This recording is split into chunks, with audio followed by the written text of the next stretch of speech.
चमन सहरा भी होगा ये खबर बुलबुल को दो। ये चमन सहरा भी होगा ये खबर बुलबुल को दो, ताकि अपनी जिंदगी को सोच कर कुर्बान करे, ताकि अपनी जिंदगी को सोच कर कुर्बान करे। सुन्नत है मेरे पेश नजर कल्बों में अल्लाह, सुन्नत है मेरे पेश नजर कल्बों में अल्लाह। रोज़ा मेरे आँखों में है काबा मेरे दिल में, रौदा मेरे आँखों में है काबा मेरे दिल में।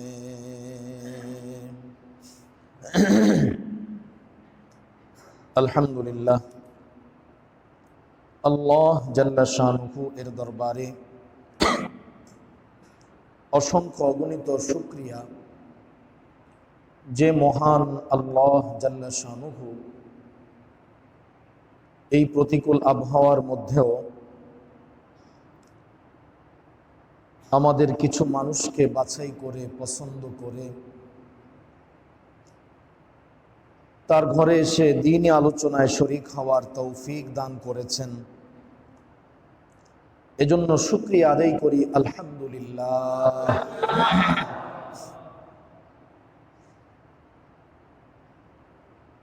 কুরআনুল কারীমের সূরাতুল ফুরকানের ৬৮ নং আয়াতে কারীমা রাসূল করিম সাল্লাল্লাহু আলাইহি ওয়াসাল্লামের আহাদিসে মুবারাকা থেকে ছোট্ট একখানা হাদিস শরীফ তেলাওয়াত করেছি। আয়াতে কারিমা ও হাদিসে পাকের বিষয়বস্তুকে সামনে রেখেই পূর্বধারা বজায় রেখে সংক্ষিপ্ত কিছু আলোচনা করার ইচ্ছা করছি। ওয়ামা তৌফিকি ইল্লা বিল্লাহ। প্যারে হাজিরিন, একটি আদর্শ সমাজ গঠনে এবং সমাজ থেকে অন্যায় অবিচার দূর করার ক্ষেত্রে যে বিষয়গুলো অত্যন্ত লক্ষণীয়, যেই পদক্ষেপগুলো আমাদের গ্রহণ করা দরকার, সে বিষয়েই মূলত আলোচনা চলছিল। আমাদের সমাজে অন্যায়ের মাত্রা দিন দিন যেন বেড়েই যাচ্ছে। এত ব্যাপকভাবে বৃদ্ধি পাচ্ছে, এত দ্রুত গতিতে অগ্রসর হচ্ছে, যেন কোনোভাবেই এর ঊর্ধ্ব গতি ঠেকানো সম্ভব হচ্ছে না।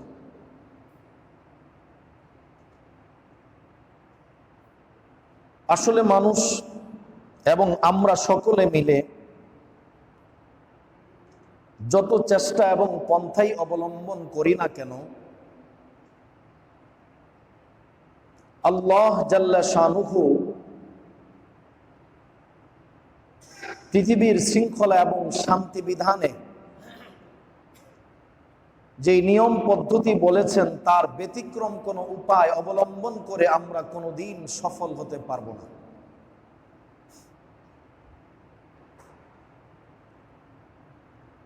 আজ আমাদের সমাজের এই অন্যায় প্রবণতার অন্যতম একটি কারণ হলো, ইসলাম যেখানে নারীকে পর্দায় আবৃত থাকতে বলেছে, ইসলাম নারীকে ঘরে থাকতে বলেছে, সেখানে আজ নারীকে ঘরে থাকা তো দূরের কথা, বাইরে এমনকি অশ্লীল ভাবে নারীকে প্রদর্শন করা হচ্ছে। নারী ঘরের বাইরে যেতে পারবে না এমন কথা ইসলাম বলেনি। প্রয়োজনের তাগিদে পর্দাসহ সে বাইরেও যেতে পারবে, এমনকি জীবিকার তাগিদে প্রয়োজনে বাধ্য হলে সে বিভিন্ন কর্মকাণ্ডেও অংশগ্রহণ করতে পারবে, সেই সুযোগও ইসলাম তাকে দিয়েছে। তবে ইসলাম শুধু পর্দার বিধানটুকু মাঝখানে জারি করে দিয়েছে, তুমি যখনই ঘরের বাইরে যাবে পর্দার সাথে বের হবে। তোমার যদি কোনো কর্মস্থলেও যেতে হয় সেখানেও তুমি পর্দা সহকারে যাবে। কোনো অবস্থাতেই যেন তোমার সৌন্দর্য পরপুরুষের সামনে প্রকাশিত না হয়।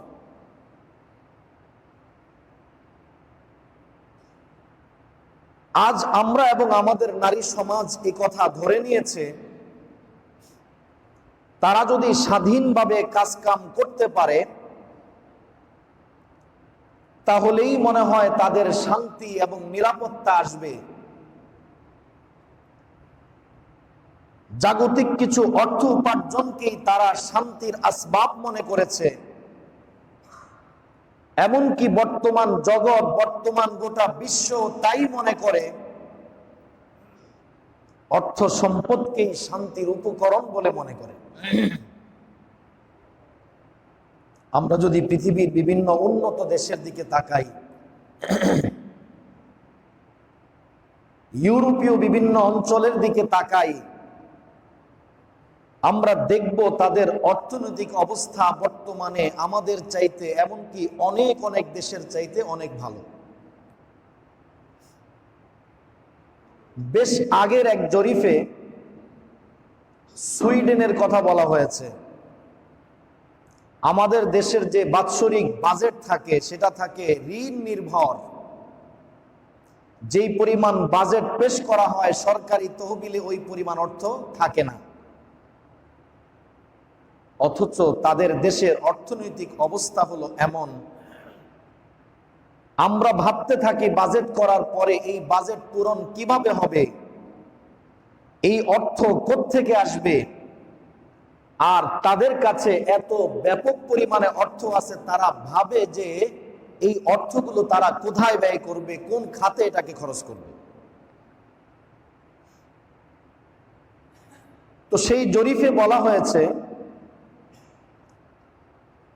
সারা দেশের সব নাগরিক যদি অন্তত 6 বছরও কোনো কামকাজ না করে, কোনো উপার্জন না করে, তাহলে সরকারি তহবিলে এত পরিমাণে অর্থ মজুদ আছে যে তারা সরকারি তহবিল থেকে তাদের সকলের যাবতীয় খরচ বরচ বহন করতে কোনো অসুবিধা হবে না।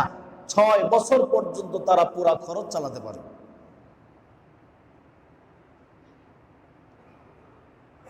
যেই দেশে কোনো মানুষ বেকার থাকলে তার জন্য ওই পরিমাণ ভাতা নিযুক্ত আছে যেই পরিমাণ চাকরি করেও আমরা পাই না। আমাদের দেশে একজন মানুষ চাকুরি করে, পরিশ্রম করে, যা উপার্জন করে, ওখানে বেকার ভাতাও তার চাইতে বেশি আছে। তারা বেকার থেকেও সরকারি তহবিল থেকে এর চাইতে বেশি প্রাপ্ত হয়। কারো যদি ঘরের ব্যবস্থা না থাকে, সরকারি তহবিল থেকে তার ঘরের ব্যবস্থা করে দেওয়া হচ্ছে। কারো চিকিৎসার প্রয়োজন, অর্থ নাই, তার কোনো চিন্তা নাই, মাথা ব্যথা নাই, সরকারি তহবিল থেকে তার জন্য চিকিৎসার যাবতীয় ব্যয় বহন করা হচ্ছে। যত টাকাই লাগুক না কেন, যত অর্থই লাগুক না কেন, তার কোনো চিন্তা নাই, তাকে দেওয়া লাগে না, সম্পূর্ণ সরকারি তহবিল থেকে ব্যবস্থা করা হচ্ছে।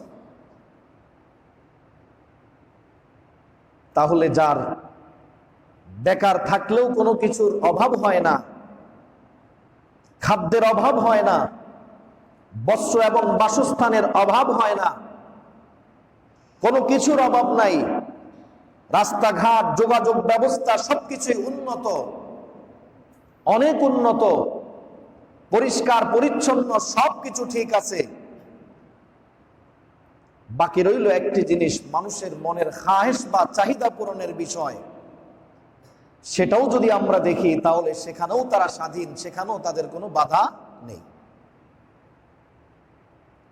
তাহলে একজন মানুষের কাছে যদি ঘরের অভাব না থাকে, বস্ত্রের অভাব না থাকে, চিকিৎসার অভাব না থাকে, তার ব্যক্তিগত চাহিদা পূরণে কোনো বাধা বিপত্তি না থাকে, জাগতিক দৃষ্টিতে বলতে হয় তার তো কোনোই সমস্যা থাকার কথা না।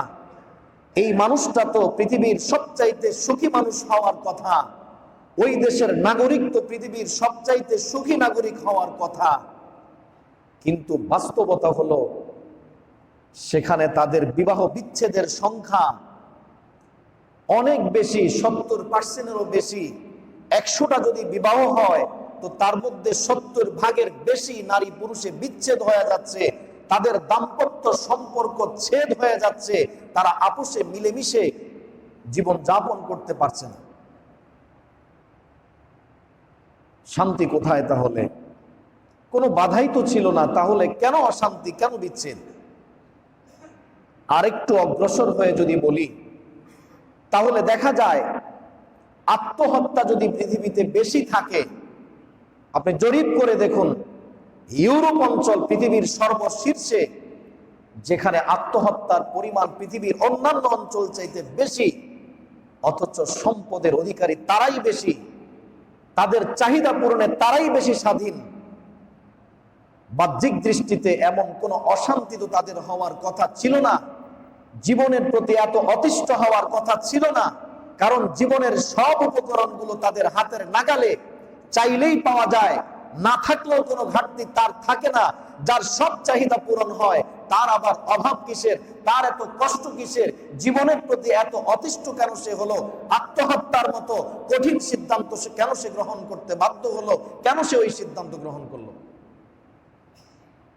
বোঝা গেল জাগতিক এই সমস্ত আসবাব, জাগতিক সম্পদ, জাগতিক চাহিদা পূরণ, এগুলো স্বাধীনভাবে করতে পারলেই শান্তি লাভ করা যায় এই কথা ঠিক নয়, বরং শান্তি লাভ করতে হলে জগতের মালিকের নিয়ম অনুসরণ করতে হয়। এটাই হচ্ছে বাস্তবতা। আপনি তাকিয়ে দেখুন পৃথিবীর মুসলিম অঞ্চলগুলোর দিকে, যারা অর্থে দুর্বল, অথচ আমাদের দেশের দিকেই তাকিয়ে দেখুন না, যখন এই দেশে আমাদের মায়েরা খুব বেশি পর্দা করে চলেছে, ওই সময় বিবাহ বিচ্ছেদের ঘটনা কয়টা ঘটেছে? আর এখন যখন প্রগতির নামে, উন্নতির নামে, উপার্জনের নামে, স্বাধীনতার নামে নারীরাও যখন সমান তালে রাস্তায় বের হওয়া শুরু করেছে, এখনকার যুগে তাকিয়ে দেখুন, তুলনা করে দেখুন যে এখন কি পরিমাণ বিবাহ বিচ্ছেদ ঘটতেছে। আগে বেশি ঘটেছে না এখন বিবাহ বিচ্ছেদ বেশি ঘটে? কারণটা কি? এখন তো স্বামীও চাকরি করে, স্ত্রীও চাকরি করে, অভাবটা কোথায়? অথচ আগে তো স্বামী বেচারা চাকরি করত, সন্তানও বেশি ছিল, ছেলে মেয়ের পরিমাণ বেশি ছিল, এত বিভিন্ন নিয়ম পদ্ধতি ছিল না, তো সন্তান বেশি, অর্থের পরিমাণ কম, আয়ের রাস্তা অল্প। এই স্বল্প আয়ে ওই পরিবারের মধ্যে যেই পরিমাণ শান্তি ছিল, আজ আয়ের পরিমাণ বেড়েছে, পরিবারের সদস্যের সংখ্যা কমেছে, তারপরও শান্তি নাই। বোঝা গেল আয়ের উপর শান্তি নির্ভরশীল নয়, শান্তি নির্ভরশীল আল্লাহর হুকুমের উপর।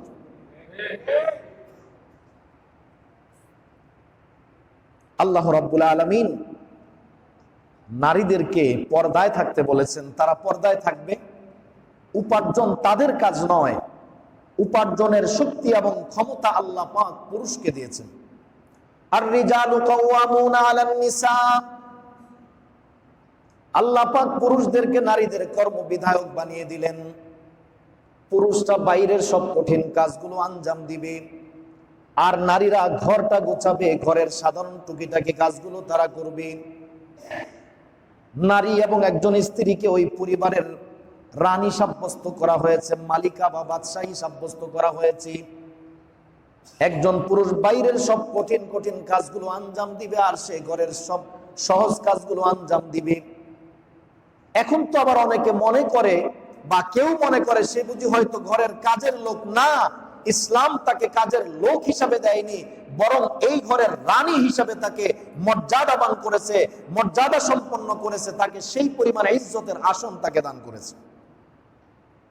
ইসলাম এই জন্য নারীর উপর কোনো খরচের বোঝাই রাখেনি, তাকে উপার্জন করার প্রয়োজনই নাই, সে উপার্জন করবে না। সে যদি মেয়ে হিসাবে থাকে, বাবাকে কর্তব্য দেওয়া হয়েছে। তোমার কর্তব্য, তোমার এই মেয়ের ভরণ পোষণে যাবতীয় যা লাগবে সব তুমি বহন করবে, সব তোমার দায়িত্বে। বাবার এখানে থাকা অবস্থায়, অবিবাহিত থাকা অবস্থায় বাবার দায়িত্বে তার সবকিছু। আর বিবাহ বন্ধনে আবদ্ধ হওয়ার পরে স্বামীর উপর কর্তব্য, বিবাহ করার শর্তই স্ত্রীর ভরণ পোষণ দেওয়ার যোগ্যতা থাকতে হবে। এই ভরণ পোষণের ক্ষমতা থাকলেই তার কাছে বিবাহ দেওয়া হবে, সে বিবাহ করবে। স্বামীর উপর এই সময়ের দায়িত্ব দিয়ে দেওয়া হলো। স্বামী যদি মারা যায়, সন্তান সন্ততি হলে বার্ধক্যে সন্তানকে বলে দেওয়া আছে, তোমার মায়ের পায়ের নিচেই তো তোমার জান্নাত, তার মানে তার খিদমত এবং তার সন্তুষ্টির মধ্যেই তোমার রয়েছে জান্নাত। আল্লাহ পাকের পক্ষ থেকে তোমার জন্য এই বিধান, তাহলে সে মায়ের খেদমত করবে না কেন? তার খেদমত তো আল্লাহ পাক অবধারিত করে দিয়েছেন, এমন করে দিয়েছেন যে সে তার মায়ের খেদমতের মধ্যে জান্নাতের স্বপ্ন দেখতে পায়। তাহলে নারীর তো কোনো খরচের রাস্তাই আল্লাহ পাক রাখেন নাই, সব দায়িত্বগুলো পুরুষের উপর দিয়েছেন, সে কোনো কাজ করতে হবে না। অথচ যখন নারী নিজের দায়িত্ব নিয়েছে, এখন তো তাকে সমানভাবে ইট ভাঙতে হয়, এখন তাকে বড় বড় বোঝা বহন করতে হয়, এখন তাকে অন্য সব কাজ পুরুষের মতো করতে হয়। পুরুষ যেমন গাড়ি চালায়, ড্রাইভিং করে, তাদেরকেও ড্রাইভ করতে হয়। বাস পুরুষ যেভাবে রাস্তাঘাটে বিভিন্ন সময় প্রয়োজনে তাকে রাত্রি যাপন করতে হয়, একজন মহিলাও যখন স্বাধীন হতে চায় তখন তাকেও এভাবে নিরাপদ না হলেও সেখানে তাকে রাত্রি যাপন করতে হচ্ছে। তো আসলে যদি বাস্তবে তাকিয়ে দেখা হয়, শান্তি লাভ করেনি, বরং অশান্তির দিকেই ধাবিত হচ্ছে। আর এই অশান্তি শুধু তার নয়, এই অশান্তির ভাগ পুরুষকেও বহন করতে হচ্ছে, গোটা সমাজকে অশান্তির ভাগ বহন করতে হচ্ছে। قال رسول الله صلى الله عليه وسلم ما تركت بعدي فتنة أضر على الرجال من النساء فاتقوا الدنيا واتقوا النساء أو كما قال النبي عليه الصلاة والسلام। আল্লাহ নবী বলেন, উম্মত, মহিলাদের চাইতে বড় ফিতনা তোমাদের জন্য আর কোনটা রেখে যাই নাই। মা তারাকতু বাদি ফিতনাতান আদাররা আলার রিজালি মিনান নিসা। পুরুষ জাতির জন্য সব চাইতে পরীক্ষার বিষয়, কঠিন বিপদের বিষয় মহিলা ছাড়া আর কোনো কিছু নাই। যদি এই নারী জাতিকে ইসলামী বিধান মোতাবেক পরিচালনা করা যায়, শান্তির অভাব নাই। আর যদি ইসলামের বিধানের বাইরে বের করে দেওয়া হয়, অশান্তির সমাজে কোনো অভাব থাকবে না, সমাজ অশান্তিতে ছেয়ে যাবে। কাজেই নারীকে ইসলামী বিধানের আলোকে পর্দার ভিতরে নিয়ে আসতে হবে। একদিকে যেমন অশ্লীলতা কমে যাবে, জেনা ব্যভিচার যেমন কমে যাবে, অন্যান্য অশান্তির দিকগুলো কমে যাবে। মা যখন ঘরে বসে সন্তানকে ভালোভাবে তরবিয়ত করবে, ওই সন্তান আদর্শ সন্তান হবে। এখন তো মা নিজেই কর্মজীবী, সন্তানকে দুধ পান করানোর সুযোগটুকু মায়ের নেই, মা সন্তানকে তরবিয়ত করার সুযোগ নাই। আগে তো এমন ছিল, আমাদের মায়েদেরকে দেখেছি, আমাদের মায়েরা সন্তানদেরকে কোলে করে ফজরের পরে বসে বসে কোরআন তেলাওয়াত করেছে, আর ওই অবস্থায় বাচ্চাকে কোরআন তেলাওয়াত করে করে দুধ পান করিয়েছে। তো ওই সন্তান আদর্শ সন্তান হবে না, ভালো সন্তান হবে না, তো কোন সন্তান ভালো সন্তান হবে? আজকে আমাদের মায়েরা সকালবেলা কোরআন তেলাওয়াতের সুযোগ আছে? রাতের 12টায় তিনিও তো ডিউটি করে আসছেন, আবার সকাল 8টায় তাকেও যেতে হবে, মাঝখানে আরেকটা অতিরিক্ত দায়িত্ব, রান্নাও করতে হবে। তাহলে এই মা রাত 10টা 11টা 12টা পর্যন্ত কাজ করে আসলেন, আবার সকাল 8টায় ডিউটি করতে যাবেন, এই ফাঁকে আবার তাকে ঘরও গোছাতে হবে, রান্নাও করতে হবে, সব করতে হবে। সন্তানের সময়টা দিবেন কোত্থেকে? সন্তানকে কিছু শিখানো, আদর্শ শিখানো, ভালো কিছু শিখানো, এই সময়টা তার হাতে কোথায়? তাহলে এই সন্তান ভালো হবে কিভাবে? সন্তান ভালো না হলে এই পরিবেশ, এই সমাজ কি করে ভালো হবে? যার যেখানে কাজ তাকে সেখানেই রাখতে হবে, তাহলেই সমাজের বুনিয়াদ মজবুত হয়ে উঠবে, সমাজের ভিত্তি শক্ত হবে, সমাজের ভিত্তি আদর্শের উপর হবে। আর নচেত যতই অর্থের উন্নতি দেখতেছি, অর্থ হবে ঠিক, কিন্তু সংসারে কলহ, ঝগড়া, বিবাদ, অশান্তি লেগেই থাকবে। এই অশান্তি আর কেউ কোনোদিন দূর করতে পারবে না যতক্ষণ পর্যন্ত ইসলামী নিয়মে ফিরে না আসবে। অর্থ তো বেড়েছে, টাকা তো আমাদের বেড়েছে, কিন্তু শান্তি আগের চাইতে বাড়েনি, বরং কমেছে। শান্তি এখন নাই, শান্তি নাই। মানুষ নৈরাশ হয়ে গেছে কেমন যেন শান্তির জন্য। শান্তি মনে হয় আর পাওয়া যাবে না। নৈরাশ হওয়ার কিছু না, রাস্তায় ফিরে আসতে হবে। যেখানে শান্তি পাওয়া যায় সেখানে আসতে হবে।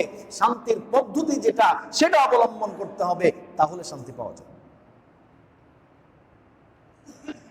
অনেক মহিলারা বলে যে আমাদেরকে তো অনেক ক্ষেত্রে নিচু করে রাখা হয়েছে, আমাদের সাক্ষ্যটা অর্ধেক। একজন পুরুষ সাক্ষ্য দিবে, সেটা পূর্ণ সাক্ষ্য বিবেচনা করা হয়, আর একজন নারী সাক্ষ্য দিবে তো সেটা অর্ধেক সাক্ষ্য বিবেচনা করা হয়। মানে দুইজন মিলে দিলে একজন পুরুষের সমতুল্য হবে, তাহলে আমাদেরকে তো অর্ধেক করে দেওয়া হলো। হ্যাঁ, এটা একটা দিক যদি সে মনে করে, কিন্তু যদি এটাকে আরো গভীরভাবে দেখা হয়, তাহলে এই বিধানের মাধ্যমে নারীর প্রতি ইহসান করা হয়েছে, দয়া করা হয়েছে। আপনারা জানেন বিভিন্ন সাক্ষীকে অনেক সময় গুম করে দেওয়া হয়। সাক্ষী বিভিন্ন কঠিন জটিল বিষয় হলে সাক্ষীকে গুম করে দেওয়া হয়, সাক্ষীকে হত্যা করা হয়। বোঝা গেল সাক্ষ্য দেওয়া বিষয়টা সহজ না, বরং বহুত বড় একটি দায়িত্ব এবং বোঝা। তো যেহেতু এটা একটি বড় দায়িত্ব এবং বড় বোঝার বিষয়, ইসলাম নারীর উপর হালকা করে দিয়েছে। তুমি একা বোঝাটা বহন করতে পারবে না। তোমাকে তো আল্লাহ পাক কাঠামোগতভাবে, সৃষ্টিগতভাবে দুর্বল করে তৈরি করেছেন। তোমাকে বাইরের কাজ করার জন্য তৈরি করেননি, তোমাকে ঘরে থাকার জন্য নরম করে, সেই তুলনায় তোমাকে নরম করে তৈরি করা হয়েছে। কাজেই এই বোঝা তুমি বহন করার দরকার নাই। বহন করলেও একা করতে যেও না, এটা তোমার জন্য ক্ষতিকর হবে। বরং দুইজন মিলে করো, তাহলে বিষয়টা এক খানদান নয়, এক বংশ নয়, দুই বংশের সাথে জড়িত হবে। ফলে তোমরা যদি সাক্ষ্য দিতে গিয়ে কোনো ক্ষতিগ্রস্ত হও, এক বংশ নয়, দুই বংশের লোক এই প্রতিশোধ নেওয়ার জন্য অগ্রসর হবে। তাহলে এটাও নারীর জন্য ইহসান। তার পেছনের দিক তাকাইলে পরবর্তী কোনো সমস্যা সমাধানের জন্য সহজ রাস্তা যেন হয়, কেউ যেন সাহসী না করে তাদের প্রতি কোনো ধরনের অন্যায় আচরণ করতে। এই জন্য দুইজনের সাক্ষ্যকে একজনের সমতুল্য করা হয়েছে। তার মানে বোঝাকে হালকা করা হয়েছে, সহজ করা হয়েছে, পরবর্তী বিষয়টা তার জন্য আরো সহজ করার জন্য। নারীরা অনেক সময় বলতে পারে আমাদের সওয়াব ইবাদত কম। নববী যুগে এসে এক মহিলা সাহাবিয়া নবীজির কাছে আরজ করলেন, ইয়া রাসূলুল্লাহ, আমরা তো পুরুষের মতো ইবাদত বন্দেগী করতে পারি না। পুরুষেরা আপনার সঙ্গে জেহাদে অংশগ্রহণ করে, পুরুষেরা মসজিদে গিয়ে জামাতে নামাজ আদায় করে, পুরুষেরা সীমান্তে পাহারাদারি করে, কঠিন কঠিন কাজগুলো আঞ্জাম দেয়। যেই কঠিন কাজগুলোর সওয়াব অনেক বেশি, আমরা নারী হওয়ার কারণে এই কঠিন কাজগুলো করতে পারি না। ইয়া রাসূলুল্লাহ, তাহলে আমরা তো সওয়াবের দিক থেকে, নেকির দিক থেকে পুরুষের চাইতে পিছিয়ে আছি। আল্লাহ নবী সাল্লাল্লাহু আলাইহি ওয়াসাল্লাম বললেন, না, তোমাদের জন্য পিছিয়ে থাকার কোনো কারণ নাই। পুরুষ হয়তো সীমান্তে পাহারাদারি করে কঠিন ঝুঁকির কাজটা আঞ্জাম দিয়ে যে সওয়াবটা পায়, তুমি তোমার ঘরে বসে ইবাদত বন্দেগী করলে, তোমার ঘরের হেফাজত করলে, তুমি তোমার ঘরে বসে ইবাদত বন্দেগী করলে আল্লাহ তাআলা তোমাকে ওই পরিমাণ সওয়াব দান করবে। সওয়াবের তো অভাব নাই। তুমি তোমার বাচ্চাকে লালন পালনের জন্য রাত্রি জাগরণ করবে, সন্তানের জন্য ঘরের নির্দিষ্ট নিরাপদ সীমানার মধ্যে রাত্রি যাপন করবে, রাত্রি জাগরণ করবে, ঘুম নষ্ট করবে। আর সেই পুরুষ সেই মাঠে ময়দানে খোলা জায়গায়, যেখানে দুশমনের আক্রমণের ভয় আছে, ওই আশঙ্কাযুক্ত জায়গায় সে পাহারাদারি করবে, রাত্রি জাগরণ করে যে সওয়াব পাবে, তুমি তোমার নিরাপদ বেষ্টনীর মধ্যে খাটের মধ্যে, আরামের বিছানার মধ্যে ঘুম ত্যাগ করে সে ওই যে সওয়াবটা পাবে, তুমি এখানে বসে বসে তোমার সন্তানের লালন পালনের জন্য রাত্রি জাগরণ করে ওই সীমান্ত পাহারাদার সওয়াব তোমার আমলনামায় লেখা হবে। তাহলে কি নারীকে পিছিয়ে দেওয়া হয়েছে নাকি আরো বেশি দেওয়া হয়েছে? একজন পুরুষ মসজিদে জামাতে নামাজ পড়বে, সওয়াব পাবে, তাকে এর জন্য ঘর থেকে বের হয়ে আসতে হবে, নির্দিষ্ট সময়ের প্রতি তাকে লক্ষ্য রাখতে হবে। কারণ জামাতের সময় নির্দিষ্ট থাকে, সময় এদিক ওদিক হলে জামাত সে পাবে না, সওয়াবটাও পুরা পাবে না। সময়ের পাবন্দি করার প্রয়োজন হয়, ঘর থেকে বের হওয়ার ক্ষেত্রে তাকে একটু কষ্ট ক্লেশ করতে হয়। কিন্তু একজন নারীর জন্য আল্লাহ কতটুকু দয়া মায়ার আচরণ করেছেন, নরম ব্যবহার করেছেন। নারীকে বললেন তুমি ঘরের মধ্যে বসে সময় মতো সময়ের ভিতরে নামাজটা যদি আদায় করে নাও, তোমার জন্য সুনির্দিষ্ট সময় নাই যে জামাতের যেমন একটা নির্দিষ্ট সময় আছে, নারীর জন্য এমন কোনো নির্দিষ্ট সময় নাই। শুধু নামাজের ওয়াক্তের মধ্যেই, নির্দিষ্ট সময়ের ভিতরেই, নিষিদ্ধ সময় ছাড়া নামাজের উত্তম ওয়াক্তের মধ্যে আদায় করে নিলেই আল্লাহ নবী বলেন তোমাকে পুরুষ জামাতে শরীক হয়ে যেই পরিমাণ সওয়াব পায়, আল্লাহ তাআলা তোমার ঘরে বসে সময় মতো নামাজ পড়লে ওই পরিমাণ সওয়াব তোমাকে দিবে। কোথায় পিছায় আসে? একজন পুরুষ জিহাদের ময়দানে অংশগ্রহণ করে শহীদ হয়ে গেলে যে সে শাহাদাতের মর্যাদা লাভ করবে, শহীদ হয়ে কিয়ামতের ময়দানে উঠবে। আল্লাহ নবী বলেন যদি কোনো মেয়ে অবিবাহিত অবস্থায় বাবা মায়ের ঘরে থেকেই মারা যায়, দুনিয়ার মানুষ দুনিয়ার দৃষ্টিতে তাকে শহীদ বলা হবে না ঠিক, কিন্তু কিয়ামতের ময়দানে আল্লাহ পাক তাকে শহীদদের মর্যাদা দান করবে। কোন মা যখন বাচ্চা গর্ভে ধারণ করে, যেদিন তার গর্ভে সন্তান চলে আসলো, তার মানে এখন সে একটা কষ্টের জীবনে পা দিল, কিছুদিন তাকে কষ্ট করতে হবে, অনেক মুজাহাদা করতে হবে। তার গর্ভে সন্তান আসলো, এই মাত্রই আল্লাহ পাক তার পেছনের গুনাহ খাতাগুলোকে মাফ করে দিবে। কত বড় বিনিময় তার জন্য রাখা। একজন গর্ভবতী মা এই কষ্টের মধ্যে সে তার মুখ থেকে কষ্টের কারণে যে কষ্টের আওয়াজগুলো বের হয়, উহ আহ শব্দ বের হয়, বলে আল্লাহর কোন বান্দা যদি সুবহানাল্লাহ বলে, আলহামদুলিল্লাহ বলে, আল্লাহু আকবার তাসবিহ পাঠ করে, আল্লাহর ওই বান্দা তাসবিহ পাঠ করে সুস্থ সবল অবস্থায় যেই সওয়াব লাভ করবে, ওই মা সুবহানাল্লাহ বলে নাই, উহ আ শব্দ করেছে, আল্লাহ পাক ওই কষ্টের খাতিরে তাকে ওই পরিমাণ সওয়াব দান করবে। তাহলে তার কষ্টের দিক কোথায়? কষ্ট যেখানে আছে সেখানেও তার জন্য অফুরন্ত বিনিময় আছে। পুরুষ হয়তো আল্লাহর ঘর বাইতুল্লাহ পরিচ্ছন্ন করবে, মসজিদের খেদমত করবে। একজন নারী ভাবতে পারে আমি তো বাইতুল্লাহ যাওয়ার সুযোগ পাই না, আমি তো সেই কাজটা করতে পারবো না। আল্লাহর বান্দি যদি ওই ঘরটা সাফ করে, জিকিরের সাথে যদি ওই ঘরটা সাফ করে আর যদি নিয়ত করে, তো আল্লাহ তাআলা ওই ঘর পরিচ্ছন্ন করার বদৌলতে মসজিদ এবং বাইতুল্লাহ পরিচ্ছন্ন করার সওয়াব তাকেও দান করবে। কোথায় সে পিছায়া? বরং তাকে সব ক্ষেত্রে সহযোগিতা করা হয়েছে, নরম করে দেওয়া হয়েছে সব কাজগুলো তার জন্য। কোন মানুষ যদি দুর্বল থাকে, দুর্বলের পক্ষে অন্যরা সুপারিশ করে, সুপারিশকারী এক একজন সুপারিশ করে তার জন্য। নারীকে আল্লাহ পাক সৃষ্টিগতভাবে দুর্বল করে তৈরি করেছেন, অর্থাৎ তাকে যে উদ্দেশ্যে তৈরি করেছেন ওই উদ্দেশ্যের জন্য এইভাবেই তৈরি করাটা সঙ্গত ছিল। যেহেতু আল্লাহ পাক তাকে সৃষ্টিগতভাবেই দুর্বল করে তৈরি করেছেন, আল্লাহ পাক নিজেই পুরুষদের কাছে সুপারিশ করেছেন, ওয়াশিরুহুন্না বিল মারুফ। আল্লাহ সুপারিশ করেছেন নারীর পক্ষে, ও পুরুষেরা এদের সঙ্গে দুর্ব্যবহার করো না, এরা দুর্বল, এদের সঙ্গে ভালো ব্যবহার করো। এদের সুপারিশকারী হলেন স্বয়ং আল্লাহ। তাহলে তাদেরকে বঞ্চিত করা হয়নি, তাদেরকে পর্দার মধ্যে রেখে এমন সম্মান দেওয়া হয়েছে এমন মর্যাদা দেওয়া হয়েছে। স্বামীকে বলা হচ্ছে, তুমি যদি তোমার স্ত্রীর মুখে লোকমা তুলে দাও, তার ভরণ পোষণের ব্যবস্থা যদি তুমি করো সুন্দরভাবে, তোমার এই টাকা, তোমার এই কষ্ট, তোমার এই অর্থটা বিফলে যাবে না। তুমি ভাবতে পারো দান করলে, বিভিন্ন ভালো কাজে ব্যয় করলে সওয়াব হবে। তুমি তোমার স্ত্রীর ভরণ পোষণের জন্য যে এক লোকমা খাবারের ব্যবস্থা করেছো, তোমার এই এক লোকমাটা আল্লাহর রাস্তায় দান করে দিলে যেই সওয়াব হতো, তোমার স্ত্রীর জন্য ব্যবস্থা করেছো, আল্লাহ তোমাকে সদকার সওয়াব দান করবে।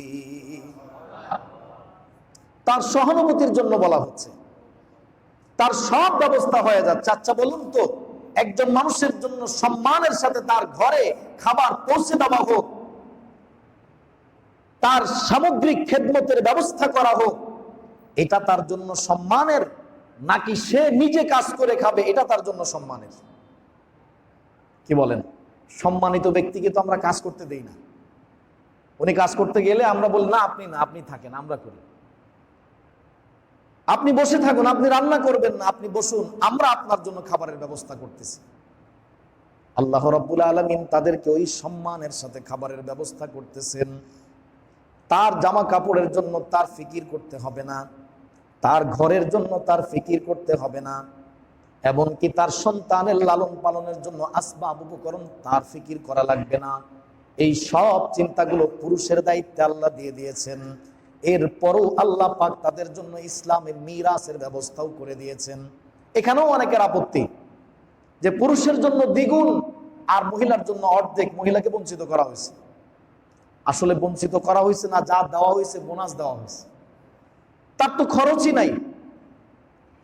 দুই ভাই আর দুই বোন মনে করেন, তো ভাই পেল বোনের দ্বিগুণ, 2 লাখ টাকা মিরাজ পেল, আর বোন পাইল অর্ধেক। তো এখন এই ভাই বিবাহ করতে যাবে, খরচ আছে কিনা? মোহর দেওয়া লাগবে কিনা? লাগবে। তারপরে ওলিমার যে অনুষ্ঠান, ইসলামে একমাত্র বিবাহের অনুষ্ঠান আছে ওলিমা, এটা কার জিম্মায়? ছেলের জিম্মায়। মেয়ের বাড়িতে কোনো ওলিমা নাই, মেয়ের কোনো খরচ নাই, ইসলামী তরফ থেকে তার উপর কোনো চাপ নাই। তাহলে ওলিমা করার দায়িত্ব ছেলের, মোহর দেওয়ার দায়িত্ব ছেলের, বিবাহ পরবর্তী যত ভরণ পোষণ আছে সবকিছুর দায়িত্ব ছেলের, এই স্ত্রীর জন্য আলাদা রুমের ব্যবস্থা করার দায়িত্ব ছেলের। তো এখন এই ভাই বিবাহ করলো, ওলিমার আয়োজন করলো, তারপরে বিবাহের সরঞ্জাম আদি ক্রয় করলো, মোহর দিল, ঘরের ব্যবস্থা করলো, এত কিছু ব্যবস্থা করার পরে টাকা আসে না শেষ? আর এই মেয়েটা যে 1 লাখ টাকা পেল, তার তো কোনো খরচ নেই, আরো পাইছে, আরো ছেলের পক্ষ থেকে মোহর পেয়েছে, আরো বিভিন্ন আত্মীয় স্বজনের কাছ থেকে উপহার সামগ্রী পেয়েছে। সে তো শুধু পেল, তার 1 লাখ টাকা তো অক্ষত রয়েই গেল, বরং আরো কিছু যোগ হলো। এবার চিন্তা করলে, সবকিছু মিলায় চিন্তা করলে, তাকে আসলে বেশি দেওয়া হয়েছে, তাকে কম দেওয়া হয় নাই, তাকে তার প্রতি ইহসান করা হয়েছে, তার প্রতি বেশি দয়া প্রদর্শন করা হয়েছে। মেরে মোহতারাম দোস্ত, সবকিছু তো মিলায় দেখতে হবে। আমি শুধু একদিকে তাকাইলাম, আরেক দিকে দেখলাম না, এটা তো ইনসাফ না। সব দিক বিবেচনা করে সিদ্ধান্ত নিতে হবে, গড় হিসাব করতে হবে। একটা দেখলেই তো হবে না, একটা দেখলে বেশি মনে হয়, কিন্তু গড় দেখলে অনেক সময় আবার কম হয়ে যায়। তো যেই কথা বলতেছিলাম, নারীকে তার আপন জায়গায় রাখতে হবে সমাজের শান্তি শৃঙ্খলা বজায় রাখার জন্য। ইসলাম তাকে যেই ক্ষেত্রে, যেই পরিবেশে থাকতে বলেছে, তাকে ওই ক্ষেত্রে এবং ওই পরিবেশে আবদ্ধ থাকতে হবে। এভাবে অশ্লীল ভাবে তাকে প্রদর্শন করা, বেপরদায় তাকে রাস্তাঘাটে বের হওয়া, এটা তার নিরাপত্তার জন্য হুমকি। তার নিরাপত্তাকে যেমন ব্যাহত করে, গোটা সমাজের নিরাপত্তা ব্যবস্থাকে এটা নষ্ট করে দেয়। যুবকের চরিত্র নষ্ট হচ্ছে, সবকিছু নষ্ট হয়ে যাচ্ছে। কারো যদি চরিত্র নষ্ট হয়, ইদা ফাতাকাল হায়া ফাফআল মা শিতা, নবীজি বলেন, তোমার যখন লজ্জা উঠে যাবে, হায়া থাকবে না, যা ইচ্ছা তাই করতে পারো। কারণ লজ্জাশীল মানুষই লজ্জার কারণে অন্যায় থেকে বিরত থাকে, লজ্জাই তাকে অন্যায় কাজ থেকে বাধা দিয়ে রাখে। আর যার লজ্জা নাই, তার অন্যায় থেকে কোনো বাধাই নেই, সে তো যে কোনো কাজ করতে পারে। যত নির্লজ্জ কাজ, যত জঘন্য কাজ, যত নিম্নমানের কাজ তার পক্ষে করা অসম্ভব নয়। মেরে মোহতারাম দোস্ত, আজ তাই তো সমাজের মধ্যে অনেক পড়ালেখা, অনেক কিছু আছে, কিন্তু সমাজের মধ্যে সভ্যতা, ভদ্রতা বলতে সেই গর্হিত কাজ থেকে ফিরে থাকার মতো যে মানসিকতা, এটার বড় অভাব সমাজে দেখা দিয়েছে। আরেকটি বিষয় হলো মন্দের আলোচনা,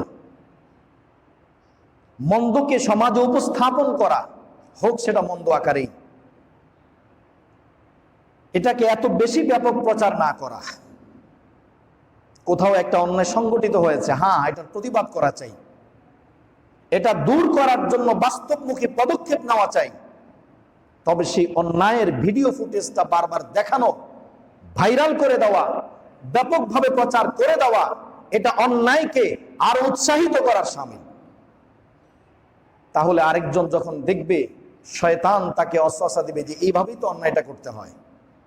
শয়তান তাকে ওয়াসওয়াসা দিবে, কুমন্ত্রণা দিবে, কারণ তার সঙ্গে প্রতিটি মানুষের সঙ্গেই শয়তান যুক্ত আছে, তার সঙ্গে লেগে আছে।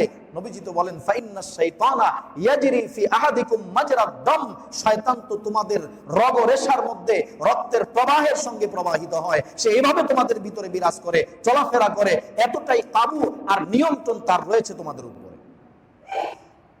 শয়তান যখন এভাবে আমাকে চতুর্দিক থেকে ঘিরে থাকে, আমার ভিতরে এভাবেই আমার সঙ্গে লেগে আছে, একেবারে আমার পেছনে সব সময় সে লেগে আছে, তো সেখানে যখন অন্যায়ের কোনো চিত্র আমার সামনে আসে, তখন তো সে ওখান থেকে আমাকে উৎসাহিত করতে থাকে, শিখে নাও পদ্ধতিটা, নিয়মটা বুঝে নাও, কিভাবে অন্যায় করতে হয়। এজন্য অন্যায়ের আলোচনা ওভাবে না করা, অন্যায়ের ব্যাপক আলোচনা, এটাও অন্যায়কে বৃদ্ধি করার অন্যতম এক কারণ। কাজে এই সমস্ত বিষয়গুলোকে বেশি প্রদর্শন না করা, হ্যাঁ, এটার শালীন এবং ভদ্র ভাষায় তার প্রতিবাদ করা এবং এটা প্রতিকারের জন্য ব্যবস্থা নেওয়া, আইনানুগ ব্যবস্থা নেওয়া, এটা অবশ্যই প্রশংসনীয়। তবে ওই বিষয়গুলোকে ব্যাপক ছড়াছড়ি করা, ব্যাপক দেখানো, এটা মানানসই নয়, এটা পছন্দনীয় নয়। তার অর্থ হলো, যে জানতো না তাকেও পদ্ধতিটা শিখিয়ে দেওয়া হলো। যেই লোকটা এই অপকর্ম কিভাবে করতে হয়, এই কৌশল যার জানা ছিল না, এখন তাকে এই কৌশলটা শিখিয়ে দেওয়া হলো। আর শয়তান তো তার পেছনে লাগাই আছে, তাকে সবসময় উৎসাহিত করতেছে। তো পদ্ধতি যখন শিখে গেছে, এখন তার আর অন্যায়টা করতে আর বাধা রইল না। তাহলে বলুন তো, এটা কি অন্যায়ের জন্য সহযোগী হলো না? অন্যায়ের সহায়ক হলো। অন্যায়ের পদ্ধতি শিখাই দিলাম, যে কোনো কৌশলে তার সামনে রাস্তাটা খুলে দেওয়া হলো। এখন শুধু বাকি আছে সেই রাস্তায় চলা, রাস্তায় গমন করা। যে কোনো সময় শয়তান তাকে ওই রাস্তায় পরিচালিত করতে পারে, সেই শয়তানের ধোঁকায় পড়ে যেতে পারে। কাজে এই জাতীয় অন্যায় অপকর্মের কোন চিত্র ব্যাপকভাবে প্রদর্শন না করা, অন্যায়ের ব্যাপক আলোচনা এটা না আসা, হ্যাঁ, অন্যায়ের প্রতিকার করার জন্য পদক্ষেপ গ্রহণ করা, ওটা দূর করার জন্য বিভিন্ন পরামর্শ গ্রহণ করা যেতে পারে। আরেকটা কারণ হলো সমাজের অন্যতম আরেকটি কারণ হলো বিবাহকে অনেক কঠিন করে দেওয়া হয়েছে, আর অন্য সবকিছুকে খোলামেলা করে দেওয়া হয়েছে। ব্যাপকভাবে গোটা দুনিয়া আজ এই দিকে চলছে, যেখানে ইসলাম বিবাহকে সহজ করে দিয়েছে। যেই বিষয়ের প্রয়োজনীয়তা যত বেশি, আল্লাহ পাক ওটাকে তত সহজ করে দিয়েছে। বাতাসের প্রয়োজন বেশি, দেখেন না, লাইফ সাপোর্টে রাখলে কত টাকা লাগে, কত টাকা লাগে, কত অর্থের প্রয়োজন। কি দিচ্ছে লাইফ সাপোর্টে? কি দিচ্ছে আপনাকে? বাতাস, অক্সিজেন, এটাই তো দিচ্ছে। তো যেই অক্সিজেনটা এখন আমাকে আপনাকে আল্লাহ তাআলা এই মুহূর্তে দিচ্ছেন, ওই অক্সিজেনটাই মেশিনের মাধ্যমে আপনাকে সরবরাহ করা হচ্ছে। পার্থক্য এখানেই। তো যদি ওইভাবে আপনাকে বাতাস কিনতে হতো, ওইভাবে যদি আপনাকে বাতাস কিনতে হতো, আপনার জীবনের, আমার জীবনের সব উপার্জন ব্যয় করেও সম্ভব ছিল না। আচ্ছা, আমরা সাধারণভাবে গড়ে আমাদের যদি মানুষের আয়ের অবস্থাটা দেখা হয়, উপার্জন হার যদি দেখা হয়, তাহলে সব মানুষ কি একদিন লাইফ সাপোর্টে রাখলে যেই পরিমাণ অর্থের প্রয়োজন হয়, এই পরিমাণ উপার্জন কি আছে? এখন যদি এইভাবে প্রত্যেককেই প্রতিদিনের এই লাইফ সাপোর্টের যেই গ্যাসটা দেওয়া হচ্ছে, অক্সিজেন তাকে দেওয়া হচ্ছে, এটা যদি কিনে কিনে ব্যবহার করা লাগতো, এটার পয়সা যদি দেওয়া লাগতো, তাহলে সম্ভব ছিল না, বড় কঠিন হয়ে যেত। এটা সকলের প্রয়োজন, শুধু প্রয়োজন না, জীবন বাঁচানোর জন্য অতীব প্রয়োজন, নিতান্তই প্রয়োজন। এজন্য আল্লাহ তাআলা এই অতীব প্রয়োজনীয় বিষয়টাকে সহজ করে দিয়েছেন, এত সহজ করে দিয়েছেন যে বিনামূল্যে আল্লাহ তাআলা এটা দিয়ে দিয়েছেন। তবে মাঝে মধ্যে লাইফ সাপোর্টে নিয়ে দেখাইছেন যে কত টাকার সম্পদ দৈনন্দিন তোমাকে দেওয়া হচ্ছে।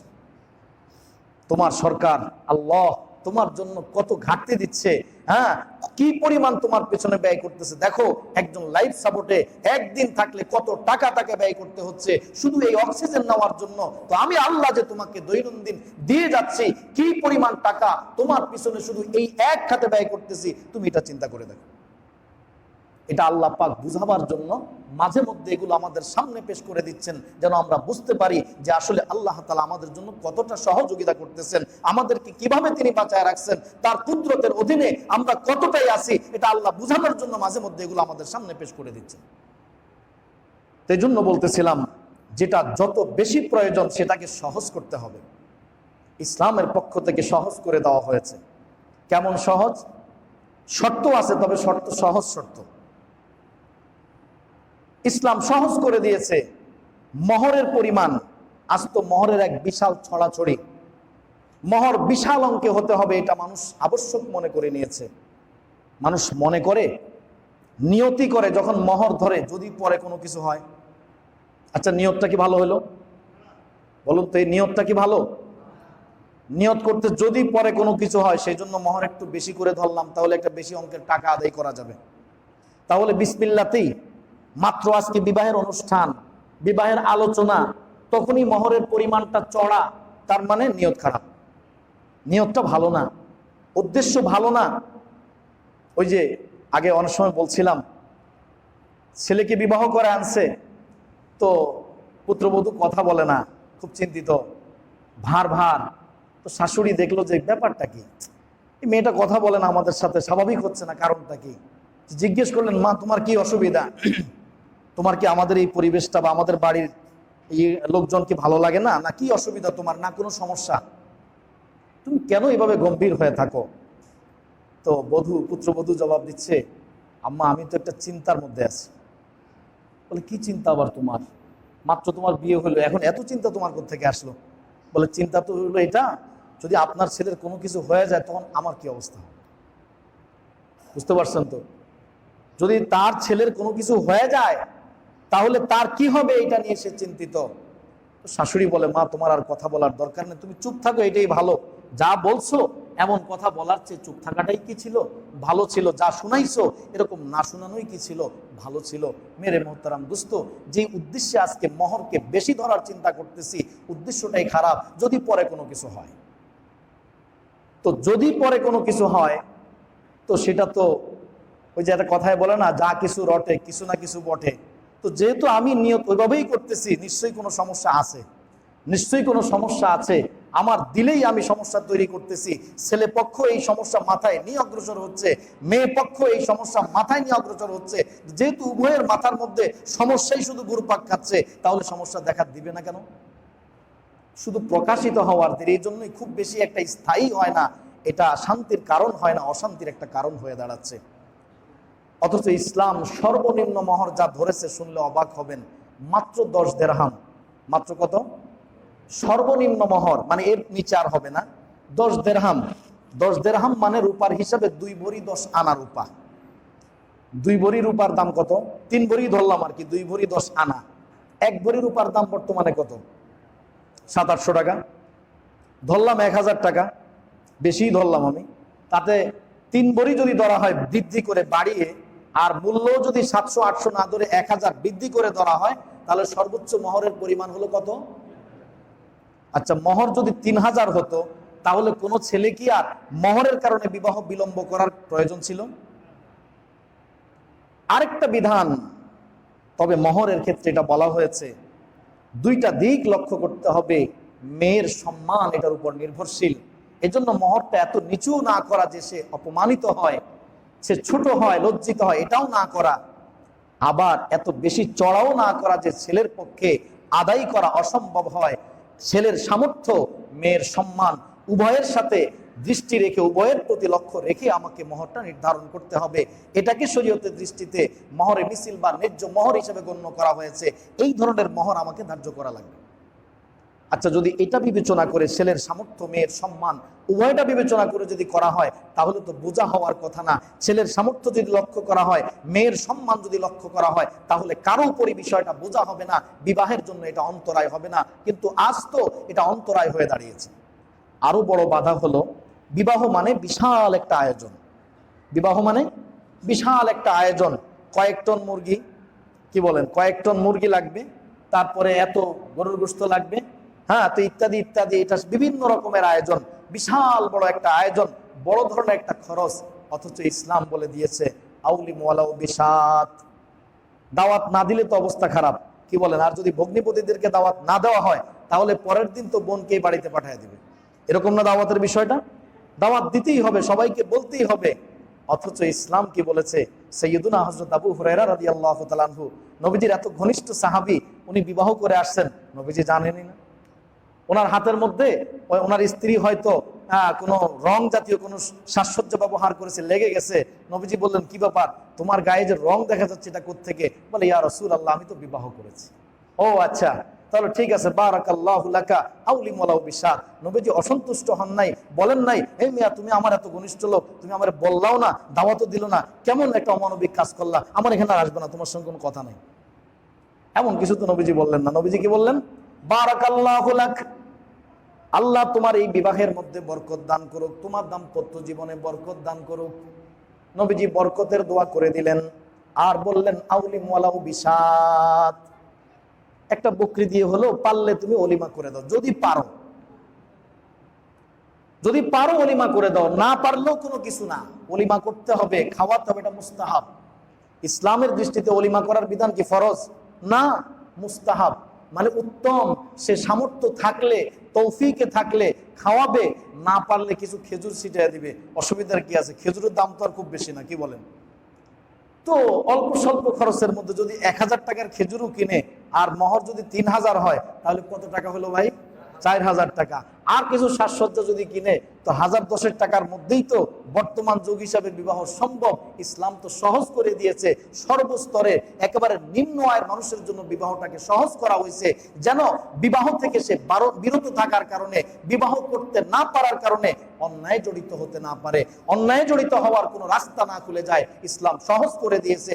আসলে বেশি প্রয়োজনীয় জিনিসগুলো এবং গুরুত্বপূর্ণ বিষয়গুলোকে ইসলাম সহজ করে দেয়, যেন অন্যায়ের রাস্তা, অপরাধ প্রবণতা বৃদ্ধি না পায়। মেরে মোহতারাম দোস্ত, আজ আমরা সামাজিকভাবে এটাকে নিয়ম করে নিয়েছি যে বিশাল একটা ব্যয় করতে হবে। বিবাহ করতে গেলে, মেয়ে বিবাহ দিতে গেলে, ছেলে বিবাহ করাতে গেলে এত লক্ষ টাকার ব্যবস্থা করতে হবে। তাই তো মেয়ে হওয়ার পরেই তো তার ফিকির শুরু হচ্ছে।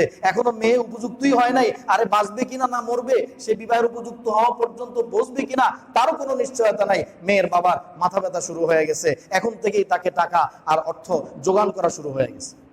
এজন্য মেরে মুহতারাম দোস্ত, সমাজের মধ্যে এই অশান্তি দূর করতে হলে এটাকে সহজ করতে হবে, হালালগুলোকে সহজ করতে হবে, হারামগুলোকে কঠিন করতে হবে, সেগুলোর ব্যাপারে কঠোর ভূমিকায় যেতে হবে, আর হালালগুলোকে সহজ করে দিতে হবে, যাতে মানুষ সহজেই হালালের দিকে ধাবিত হয়, হারামের দিকে ধাবিত হতে না পারে, অন্যায় প্রবণতা যেন তার ভিতরে আসতে না পারে। আল্লাহ পাক আমাদের সকলকে বুঝার এবং সমাজের সুন্দর পরিবেশ বজায় রাখার তৌফিক দান করে, আমিন।